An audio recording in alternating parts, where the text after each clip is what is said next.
Okay, so I hope what you've been reading and thinking about has got you seeing some taken for granted aspects of our society in some slightly different ways. Denaturalising schools is, I think, an important part of what we do. Recognising that education is something that happens for all of us no matter where we are, but that formal education has a particular role to play in our lives is significant. Education and work is what I'm calling this module. I'm going to focus here on education. I've split the lectures into two. I want to focus here on the broad concepts and ideas, and after that I just want to talk a little bit about notions of choice and some of the ideas I've been playing with for some time. But let's get going here. Bingham makes the point that there's a double significance to the reproductive nature of education, and that hyphen is deliberate. On one hand, education reproduces norms, self-sensibilities. On the other, education is a prime location for production, a place where there is a potential for other forms of self to be created. Education simultaneously reproduces and produces is part of the point he's making. I couldn't agree more with that idea. It is simultaneously transformative and simultaneously transformative, and it is also helping keep people in their place all at the same time. But of course people are also responding in their own different ways as well, and that's part of what we need to take into account. And these people are the teachers, the students, the parents, the administrators, the politicians, and all of us really who have some sort of input into shaping the society in which we are living. Structuring structures are structured structures. Let's keep that in mind throughout all of this. So I've already outlined what it is I want you to be able to do out of this week's readings and lectures. I'm not going to dwell on that here. Cook and Occupational Returns to Cultural Participation in Australia is talking about the transition to work in the paper he wrote. I'm hoping some of you have had a look at it at least, realising that it's not possible for everybody to get hold of it easily. It presents an excellent summary of modernisation versus or structural functional theory versus a reproductionist or a criticalist look at society. He makes the point that Australia is indeed an achievement-based society. He is quite clear about that. It is less about ascription, much more about achievement. Educational attainment is the most important determinant of entry to the professions and to elites. And what he did in his study, a very quantitative study, is look at the transition from university to work. And what he said was that people who are fond of what might be called the high culture end of life, which Bourdieu suggests is so valorised in education, don't have a greater chance of being employed and getting into satisfactory employment compared with those who are graduated from university, who are perhaps more lowbrow in their tastes and proclivities. My problem with this research is that he doesn't deal with how people get to university in the first place, and I think that is a significant element that just cannot and should not be ignored in this kind of analysis. So he skips over these issues that are associated with school selection and success, the kind of issues you've been reading about in Tranter's, I think, quite illustrative and useful article on that amongst the students in South Australia. The structural imbalances are ignored in that particular analysis. How does one get to achieve in the first place, given that university is arguably, or has been for some time, the kind of apotheosis of the education process? Getting into university is what many people point out is the key to getting on in life, and I presume you're seeing that in some of the data that you were looking at earlier in this module. Now, just to look at some of the data around this is coming from an Australian government report, sometimes called the Bradley Report, which is looking at issues associated with higher education and getting into higher education, so representativeness there, and looking at some of these issues that we've already spoken about through the Gonski report and their particular focus. The issues of inequalities and the markers of inequality, so students from a non-English speaking background.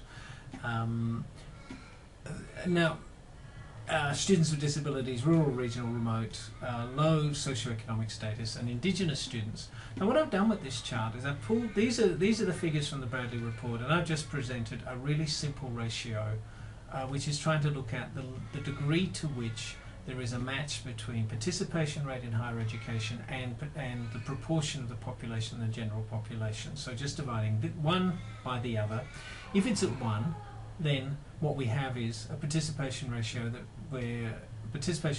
reflects the proportion of the particular groupings in the general population. So NESBs are pretty much on equal balance. So the 3.7 in the general population, 3.8 participation. In fact, if anything, it's just a little bit above. They're slightly overrepresented.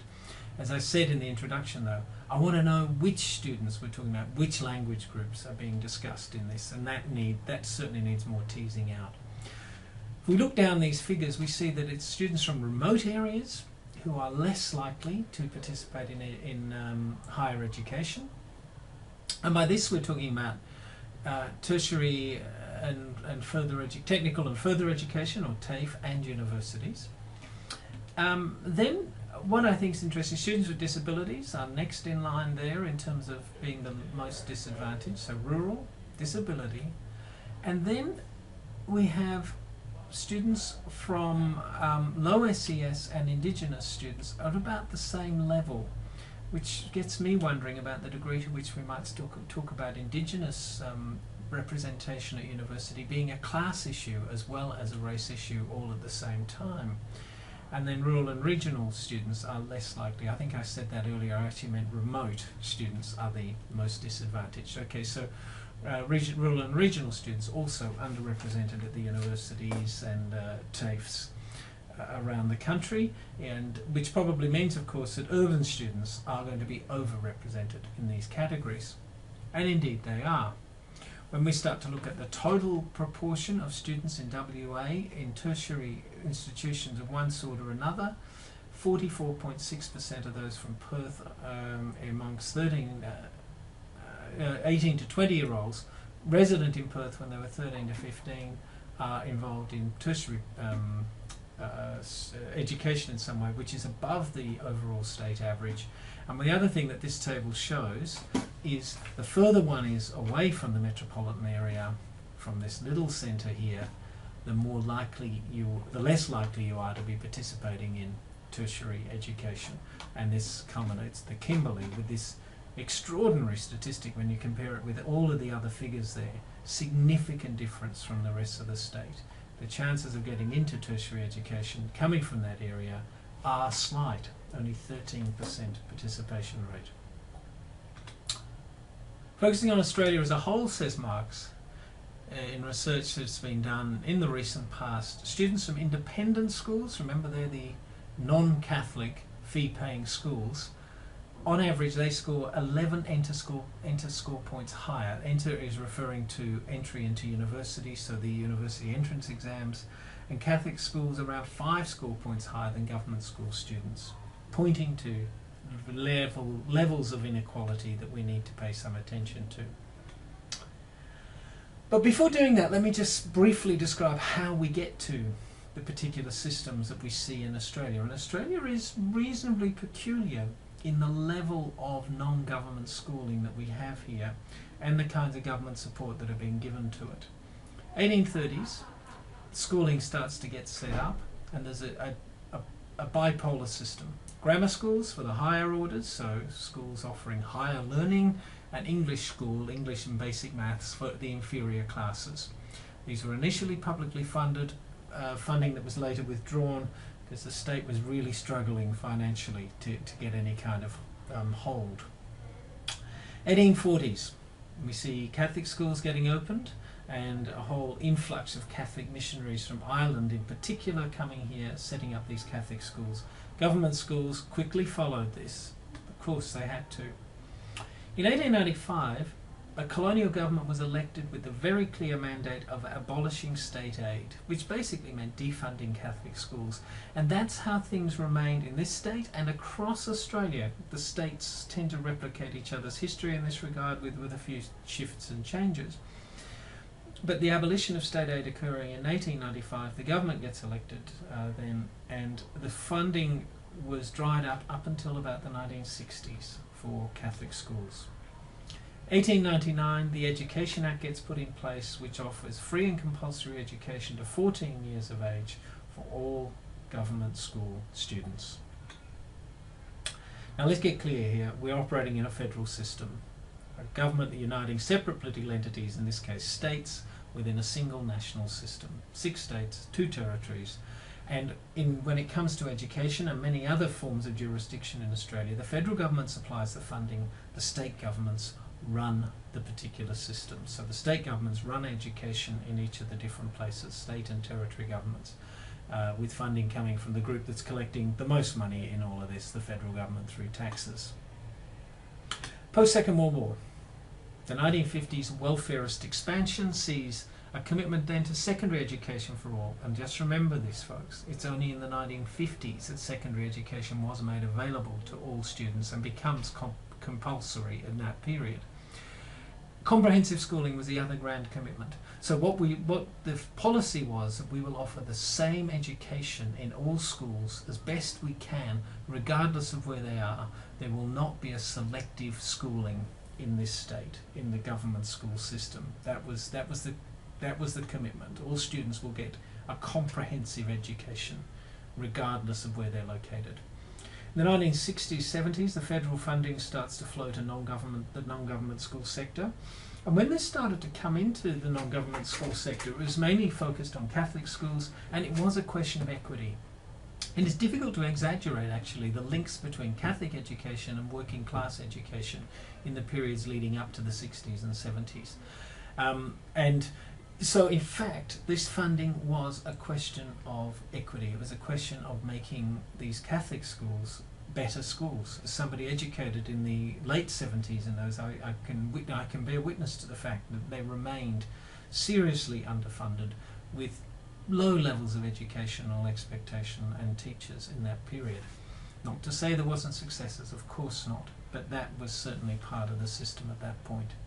In the 1980s, neoliberalism, what's an umbrella term for a whole lot of different forms of government reform that take different shapes in different places, linked with the late Margaret Thatcher and the late Ronald Reagan, and instigated here in Australia by the Hawke and Keating government, Labor governments. Important points to note here. Focus on diversification, a devaluing of the public in favour of the private. That's so much a part of the thinking of our time now. Private good, public bad, and it's the idea about the public schooling, bureaucratic, laborious, stale, mediocre, not focused on excellence, focused instead on making sure everybody gets the same education, which doesn't really get us very far. These are the kind of arguments that are being put forward. So an anti-comprehensive education push there. And this whole idea of them being moribund institutions because of the large bureaucracies, too big, and they needed to take on more private type of models. And that's part of what we see going on. Currently, at the moment, we see it in the move towards independent schools that is so much a part of the landscape here in WA, in Western Australia. The other thing that happened in this Hawke and Keating era was that schools got linked to national productivity, to the economy. We have to make schools better so that we can become more competitive. This is a point reiterated by our current Prime Minister, Julia Gillard, in the interview that I highlighted at the beginning of this module in the introduction. In that interview, she makes a very clear link between Australian education and our competitiveness on the global stage. We have then a tripartite structure: government schools, Catholic schools, independent schools. And ABS, Australian Bureau of Statistics, Schools Australia report of 2010 points you to some of the figures and the kinds of growth happening in Catholic schools and independent schools. I want to remind you of this data, that the bottom quartile low SES students overrepresented in government schools, and the highest quartile overrepresented in the independent school system, and then some of those other measures where students coming from groupings that are identified as disadvantaged are overrepresented in the government school system, underrepresented in the other systems, apart from those with a language background other than English. But it's a complex tripartite structure. It's important that we bear that in mind. When I did my research, my initial research into a government school, I quickly discovered that teachers had in their minds a very clear trichotomy of schools. Government schools are the academic schools, the middle-of-the-road schools, and the rough schools. I was doing my research in the middle-of-the-road school, and teachers were very happy to be in a place that they described as having a very happy kind of family atmosphere. There are Catholic schools. There are those that are systemic, that are actually linked very strongly to a Catholic school system, and those that are independent, which tend to come out of the religious orders who've maintained some sort of level of independence from the Catholic school system for their schools. They tend to be the high-fee schools.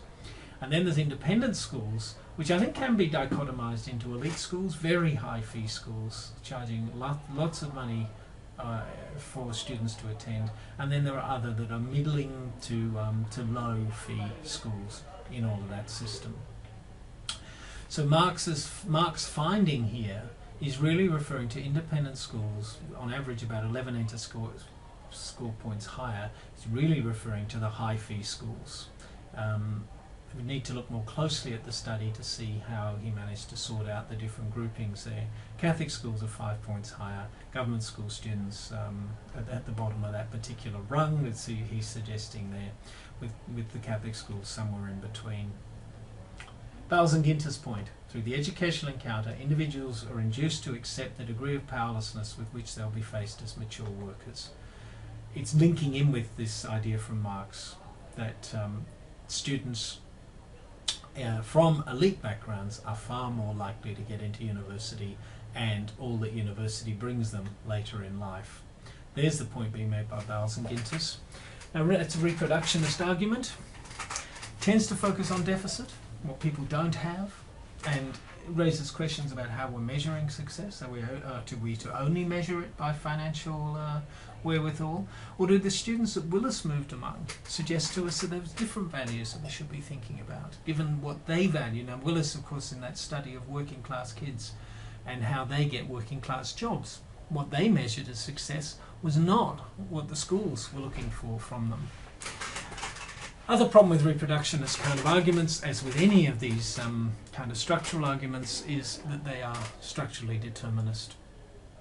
So that it is structures that determine the fate of students, and we tend to lose sight of the agency, which was part of the genius in lots of ways of Willis's work, and Bourdieu's as well, although that is sometimes not recognised. So just to remind you about Bourdieu's notion, which I introduced in the introduction, in that significant book, Reproduction in Education, Society and Culture, some of the ideas there.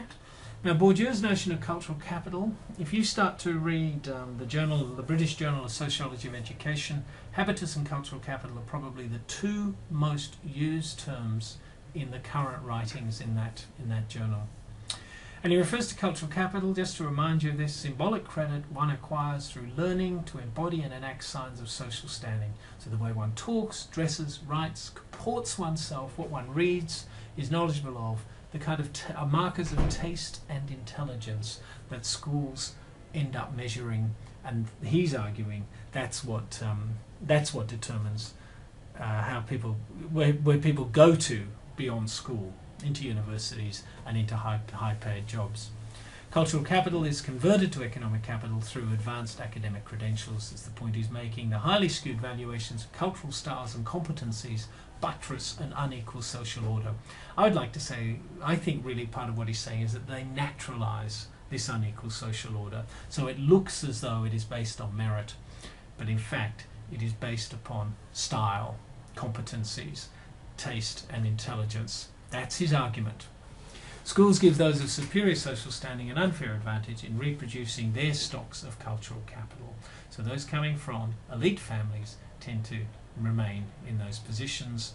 Life chances are culturally determined rather than structurally determined, is part of what he's arguing, but you can't separate those two out in any grand, easy way. I want to remind you again, as I've just been doing, about Willis's ideas, how working class kids get working class jobs, and his bottom-up study of students and of students resisting school culture and what they value in life. And Willis and Bourdieu point us to a notion of reproduction, a simultaneous production and reproduction of society in various ways. We need to think about the structured agency of all individuals, of teachers, administrators, parents, students, reinforcing the old, simultaneously creating something new out of the limited frameworks, cultural schemas, structuring their thoughts and actions. You've seen this diagram before. The individual, as I would argue here, as a dyed-in-the-wool practice theorist, is caught in this. Every living moment we are making cultured, structured choices, decisions. Most of them, of course, very small. What will I have for breakfast? Sometimes, though, they are much more significant. What school should my kids go to? Just for example. Tranter uses the idea of habitus, acquired and embodied dispositions, understandings of the world, emerging from the objective structures and personal history of all individuals, captured, I think, in that diagram. And she makes the point that students reach the stage where their experience at university has moved them away from the habitus within which they grew up. So the students from those low SES schools in which she did her research, some of them do make it to university. And part of what happens in the university is their whole disposition gets reshaped in some way. Now, obviously not completely. It's not a complete exercise. Read the play Pygmalion perhaps for some insights on that. But it is moving them away from the habitus within which they grew up. I think it's an interesting idea, and I think she shows it to some degree, and I think other research around the place does that too. She also makes the point that understanding how the game is played, how to win, forms part of the habitus of these more successful students. The more practice or experience one has with the game, the stronger the habitus, or the better maybe the habitus is to deal with something like a university life. The more successful one is likely to be, and the ways in which, of course, this is both tied up with an individual located within particular cultural and structural domains with their own personal history striking up against bigger issues around them. Practice, structuration, reproduction, these kinds of ideas coming together, talking about structured agency, teachers, administrators, parents and students reinforcing the old, creating something new. That's part of what you're dealing with. That's part of what I'm inviting you to think about, the ways in which people are doing these things. Made this point already about what you should make sure you're doing. And to set up what I want to talk about next, a sociology of choice in a mobile modernity and using education as a way of thinking about that, Julia Gillard, Australia's Prime Minister's recent reflections where she talks about choices, in this case budgets, but we could talk about anything here. We could insert any substitute for that. Schools maybe. And these choices and show what you value through the choices that you make. That's a great way, I think, to link to what I want to talk about next. Thank you.